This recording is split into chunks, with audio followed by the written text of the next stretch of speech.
This edition of Tech Talk is brought to you by GlobalSpeak.com, new media consultants, corporate video and audio communications, video and audio production and distribution, live and virtual event production. Tag TV and Tag Radio is a service of GlobalSpeak.com, creatively delivering powerful marketing, video, and audio solutions. Jen, welcome to Tech Talk. Thanks for having me, Frank. Well, I tell you, look at what you guys have started. I mean, the whole innovation craze and innovation centers is absolutely, certainly in the city of Atlanta, without any question, things are happening and creating, I think, dramatic results. But when we track it back all the way through the years, a lot, if not all of it, kind of stems itself from the ATDC. So I'm sure that all of our listeners are absolutely familiar with it. Some of them are probably members and have worked with you either in the past or working with you currently. But let's go into a little bit about the things that I think you guys are really known for. Obviously the education and the acceleration things that you get involved in, but maybe kind of go into that first. Let's cover a little bit about, like, for example, levels of engagement with you guys. How does that work? Sure. So for those that may not be familiar with ATDC, it's the Advanced Technology Development Center. Sure. And we are Georgia's technology incubator. So we are primarily state-funded. Over 75% of our funding comes from the state of Georgia to help entrepreneurs in the technology space learn, launch, scale, and succeed. And the way we think about that is kind of first and foremost, we want to educate as many people as possible about what the process is to basically validate an idea and decide whether or not to go to market with it and create a technology business, and that's what our ATDC Educate program is about. And then once you've kind of validated the market and validated the financials and decided to kind of go all in, we want to help accelerate your company into the market. So ATDC Accelerate is really for seed stage technology companies that are probably 2 to 4 people that are all about how do I build this product, how do I get it to market, how do I get my first customer, and how do I close probably a seed round from angel investors. And then as that company gets that product into the market and they start to see that they have product market fit and they start thinking about, okay, how do I scale, then our ATDC Signature program is all about that. How do you grow sales, and then how do you grow operations to support that, to grow a sustainable company that creates a lot of jobs in the state of Georgia? Okay, on one level, you want to say, how does someone get access to that kind of expertise? Is it open to anyone and everyone? And then the other side of it would be, why ATDC and not some of the others that seem to be popping up like mushrooms? Maybe go into a little bit about that. Sure. So the education program is as simple as going to atdc.org/join and joining the program. It's $25 a quarter to start taking some of the educational programs that we teach at ATDC. And I would say we have 4 to 7 events that are all focused on educating entrepreneurs every single week in Midtown, as well as the fact that we run some of our education programs in 7 other locations across the state. So there's really almost no barrier to entry for anybody that wants to pursue a technology business and learn from us. Also as part of Educate, you get some access to mentors and staff office hours, so you do get some one-on-one coaching as well. So for that perspective, we're very open. Then I will say, to get into the Accelerate or Signature programs, which is what we truly consider kind of our sweet spot, is incubating companies. And at any given point in time, we have 100 to 125 companies in those programs. Wow. They're really by invite only. So you have to be invited to come in by a staff member and present to the staff and then welcomed into the program if we feel you're at the right stage and the right type of technology company. We are about economic development, so we are about growing companies that are going to scale, right? For example, Pindrop is a graduate of ATDC. It's a Georgia Tech intellectual property, went through Flashpoint, went through ATDC, and graduated from ATDC a couple years ago, and now is down the street in the Biltmore with roughly 200 employees. That's what success looks like to us. There are lots of entrepreneurial hubs incubators, accelerators popping up all over the state of Georgia. We have to keep in mind that one of our unique things is that we serve the state, so we're not just Atlanta. We run operations in Augusta, Athens, Alpharetta, Peachtree Corners, recently starting some programs in Kennesaw, Savannah. So we are all over the state. And what we found is that there's entrepreneurial hubs or co-working spaces or other incubator-type programs that are popping up across the state. And the way I think about these things is since we do have the state funded and we are funding and we are the state's incubator, we serve those entrepreneurs. So no matter where you choose to live and work and play in the state of Georgia, if you're a technology entrepreneur, you are my customer and we are here to serve you. So we like to partner with all the other spaces, all the other organizations. So, for example, Atlanta Tech Village has their Atlanta Startup Village on the last Monday of the month. This month, ATDC is sponsoring that event. So me and my staff will be there pouring beer and hanging out with the entrepreneurs at Atlanta Tech Village because they're our customers too. Sure. And so I think it's just, we have great resources here. We have great talent as far as our entrepreneurs and residents that are here to coach companies. And a lot of that can happen virtually today. So why not support entrepreneurs wherever they choose to live, work, and play, and not always require them to come to Midtown Atlanta to be a part of us. The second main differentiator I think that ATDC has, other than being statewide and our state funding and really trying to serve the broader community, I would say, is our tie-in to Georgia Tech, right? We are a part of Georgia Tech. And so what I always think about it is how can I fully serve technology entrepreneurs in the state of Georgia while leveraging all of the assets of Georgia Tech, be it talent, be it intellectual property, be it physical equipment that they might not have access to at other incubators or spaces, like our design studio or even the wet lab space that we have available here for life science companies. And so, we're really trying to think about how do we serve entrepreneurs and how do we really move the needle and how do we do so leveraging all that Georgia Tech is. It's kind of a chicken and egg, though.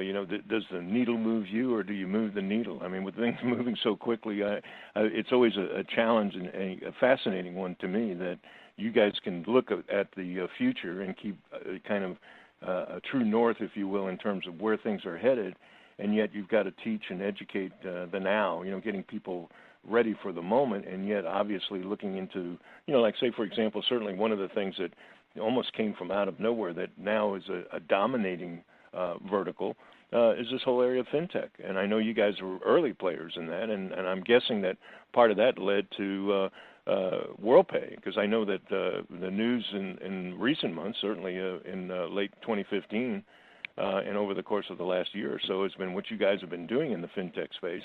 But maybe go into a little bit about how that works as it relates to, I'm guessing now, but I'm thinking, didn't WorldPay come up with like $1 million gift, and you guys have collaborated together to work? Tell us a little bit about the details of how that happened and what the result of that has been.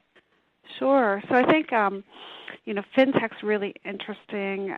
The Georgia leads in payments, right? 70% of all transactions worldwide come through the state of Georgia to be processed, right? So we had met with WorldPay executives, and I think, what came down to is when you look around about what exciting things were going on in fintech, there wasn't really a coordinated effort in Georgia to be great at fintech startups. And so WorldPay made a donation about 2.5 years ago of $1 million, $333,000 a year over 3 years, to Georgia Tech, earmarked for ATDC to develop a fintech program.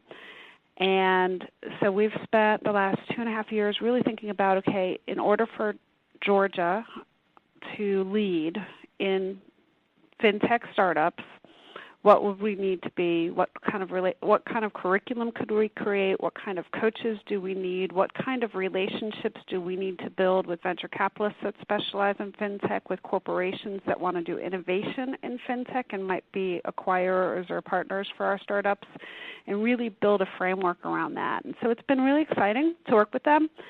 They've been a really great partner.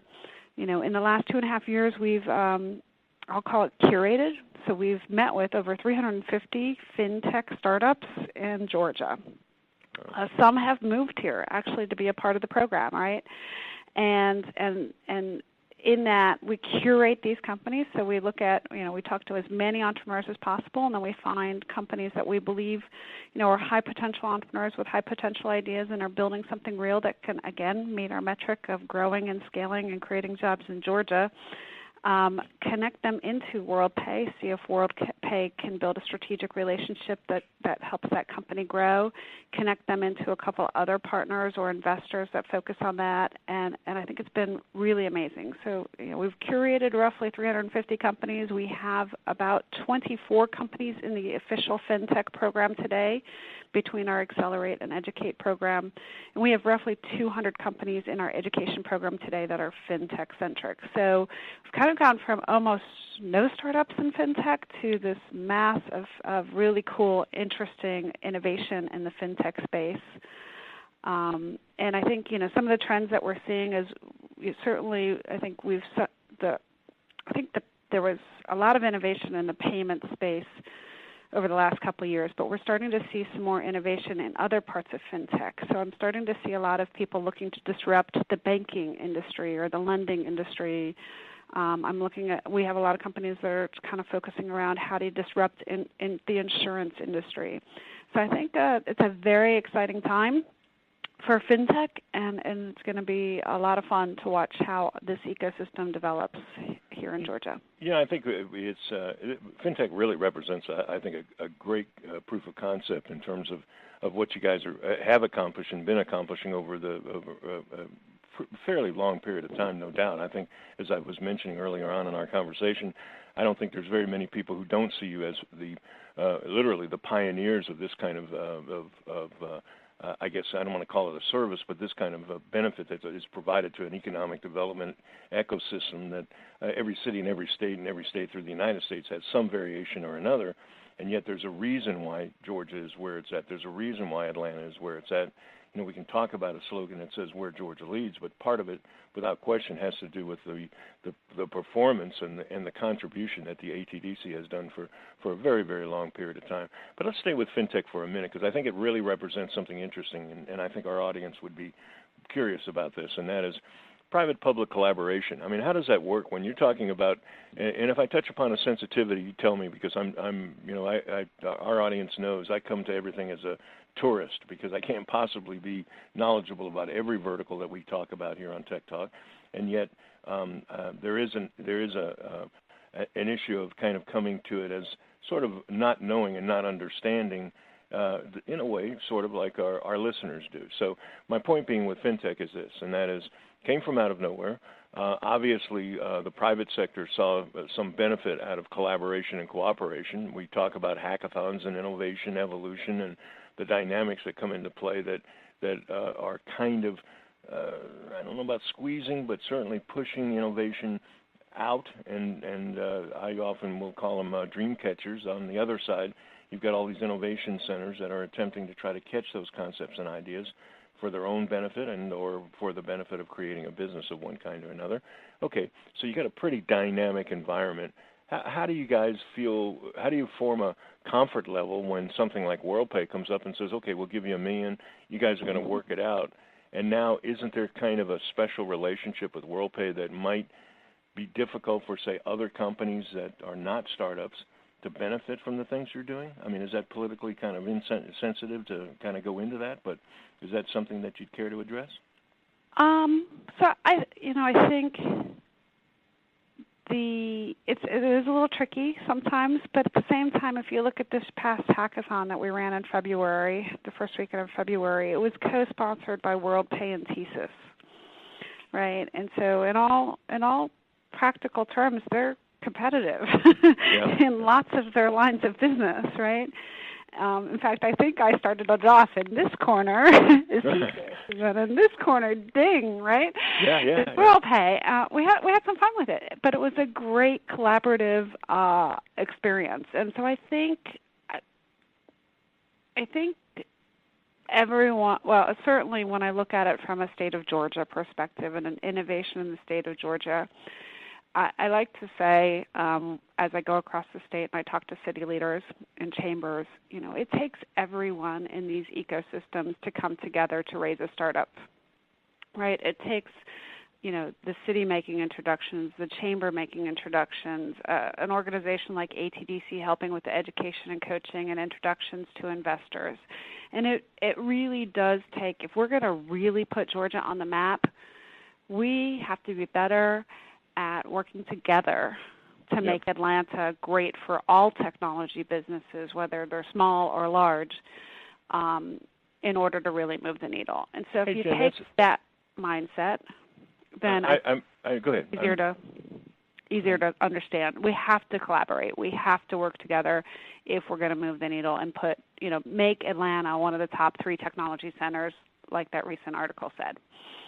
Well, the bottom line of it, and that's kind of why I brought it up, because I think that what you're accomplishing with WorldPay and what you've done with the fintech space, it certainly represents a model. I would guess that you can almost take any vertical and look for that kind of support from a public-private collaboration type situation to allow that kind of thing to happen.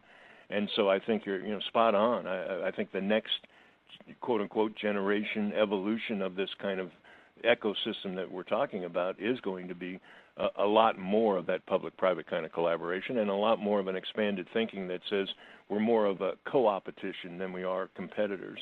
And certainly that's something that has happened for all the time that I've ever been aware of economic development, because it's always been suspects and prospects and, how do you deal with, what's good for the state as well as what's good for the individual infrastructure, like, say, the power companies or railroads.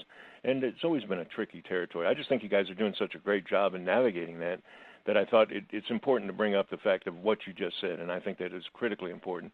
If we're really going to take it to the next level, if we're really going to play with the top 3 players, it's got to be a unified collaboration, if you will.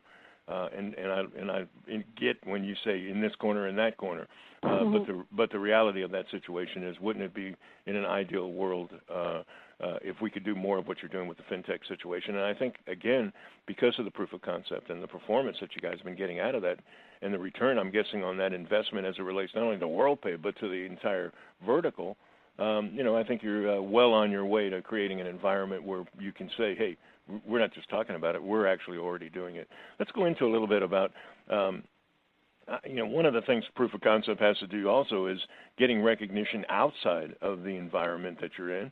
Where I'm going now is a technology association. I thought it was pretty cool. You guys had, 10 companies this year as finalists with the top 40 innovative companies in Georgia. Anyone that knows that situation, and I'm fairly involved in it because I've been involved with that competition and with that event for literally the 13 years it's been in existence, to have 10 companies that are in those recognized as finalists by an outside organization, obviously a trade organization for technology, but that's still pretty strong recognition. Go into a little bit about, I'm guessing the group stretched everything from gaming to fraud security to sales to marketing to IT, health IT. Let's talk about looking at that and saying, wait a minute, if we're getting that kind of recognition, you'd almost kind of want to, from an outsider looking in, say, well, what's that all about? I mean, are there common characteristics that these companies share that gets that kind of success recognition? I mean, go into a little bit more granular aspects of not only who those companies were, but how do they get to the point where they're recognized as in that early stage by outsiders? And I guess the bottom line would be entrepreneurs. Is there some key to success? And maybe go into a little bit about the experiences that you've had that are kind of common in a lot of the quote-unquote winners that you deal with. Sure.